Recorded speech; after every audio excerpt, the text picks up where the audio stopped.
Welcome to the Easy Tech Fix It news channel, and we have a news item of interest here.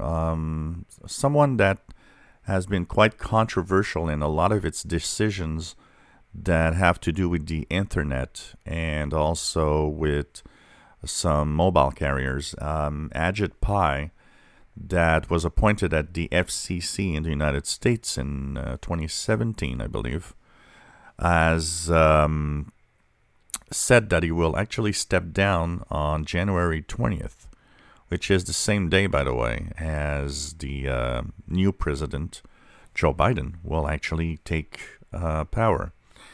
So it's interesting how this coincides with the new president. I don't know if he feels the pressure to move on or change. One of the biggest things that we talked about a lot here with his decisions was one on net neutrality. For a long time, a lot of people have been saying that the internet should be something that is equal for everybody and neutral for everybody. And basically, the decision that it was kind of controversial. He had to cancel his Consumer Electronics Show appearance because of death threats. It was a very complex thing that happened there.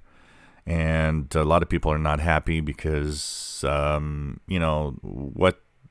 think the scariest part of all of this was the fact that maybe some players, like people that consume more data, bandwidth, and websites that require more bandwidth would have to pay more, and that would create an unequal internet, if you want.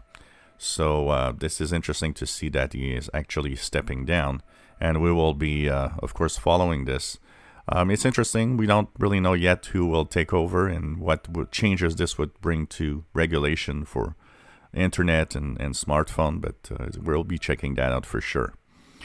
If you enjoy our videos, please subscribe, give us thumbs up. Thank you for watching.